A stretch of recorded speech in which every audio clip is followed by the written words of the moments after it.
He is magnificent. So, that is the famous Guan Yu.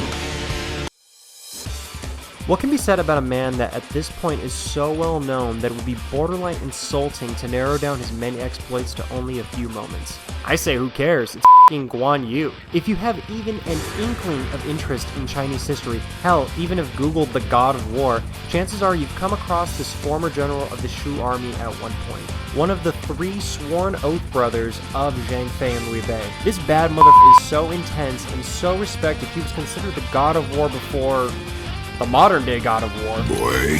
Don't care, these are the top 5 Guan Yu moments. Huajian! Face me if you dare! Take this! Every legend must start somewhere. In Guan Yu's case, it began at the Hulao Gate. Some may argue that in Dynasty Wars, his legend began during the Yellow Turban campaign, and while true, he did fight there, he did not receive as large of recognition until after he slayed Hua Zhang. Hua Zhang was a mighty warrior, and for someone to fell him in combat was a big deal. This put Guan Yu's name on basically everyone's radar. Many would praise him, others would become jealous, but most importantly, after this event, everybody knew his name.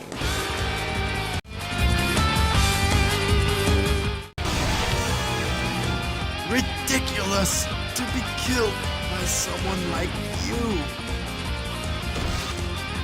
Guan Yu has defeated the enemy officer Yan Liang. There is a common misconception that Guan Yu only ever fought under Liu Bei. This, however, is false. Oh, shut up! After routing Guan Yu's forces in a previous campaign, Cao Cao decided to spare him and invite him to fight under the Wei banner, which he did, and had many exploits in his own right during this time. Case in point when Guan Yu defeated Yan Liang. Now, Guan Yu's faced many formidable foes, but what makes Yan Liang so important was this was done for Cao Cao in order to repay the debt of sparing his life. Yan Liang was a general and had been giving Cao Cao a lot of trouble at this point during his career. By defeating him, his popularity rose, but it also gave Cao Cao the ability to push further in his conquest against Yuan Shao. This event also led to another important moment.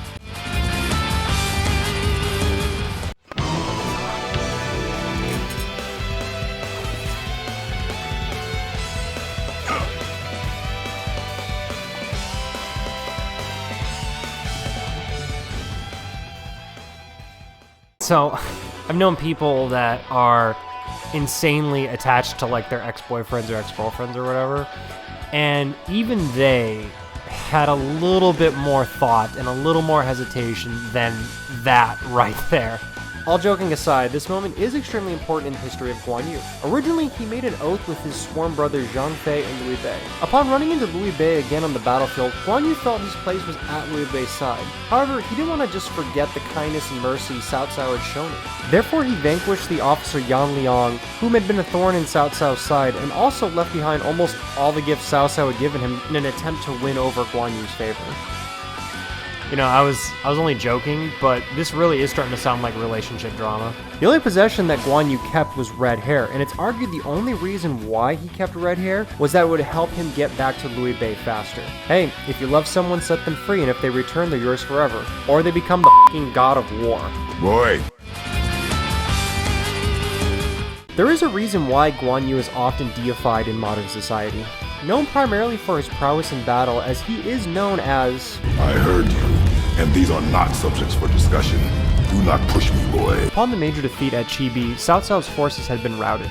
And while they were attempting to escape, Cao Cao unfortunately ran into his former friend and ally, Guan Yu, the God of War. After pleading with him, Guan Yu decided to spare Cao Cao's life and let him leave. Guan Yu had remembered the kindness that Cao Cao had showed him many years ago, and decided that this would be the ultimate way to return the favor, thus allowing him to leave and live and fight another day. The smaller moment of him choosing to spare Cao Cao is often cited as a crowning achievement in his life, and one of the situations that helped elevate him to godlyhood.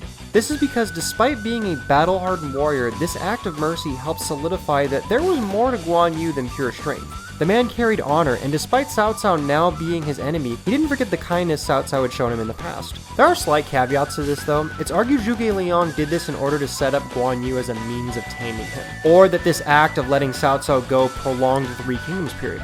Hell, the act of letting him go may have inadvertently led to Guan Yu's death later on. It's an oversimplification of history, but doesn't take away from this being a major Guan Yu moment.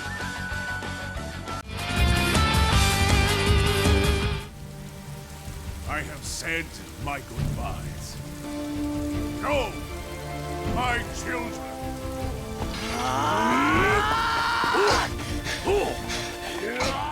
If you're alive, you have to die. Simple, right? Well, in the case of Guan Yu, his death is anything but simple. The way he goes out exemplifies much of what makes him so renowned today.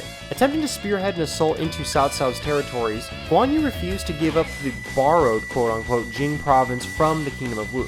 This was to ensure a successful assault on Fan Castle and could spell doom for the Wei Kingdom. However, this angered Wu, causing both Wu and Wei to team up in this one instance, in order to finally put an end to the God of War. As he attempted to escape the forces of Wei, Guan Yu soon realized he was being ambushed by the Kingdom of Wu as well. Understanding their alliance was broken, he attempted to do what he did best. That was go to war. After a valiant effort, Guan Yu and his son Guan Ping were eventually bested by Lu Meng of Wu. However, he bought enough time allowing the remainder of his children to get away and rejoin his sworn brother Liu Bei, thus ensuring that his legacy would live on. He fought in defiance and rebellion against fate all the way to the end, but would ultimately succumb to his wounds. But he would be showered with praise by many of his peers. If at the end of the road a person's life is measured by how they die, well, Guan Yu had very much earned his title as God of War. Impressive indeed. God of War.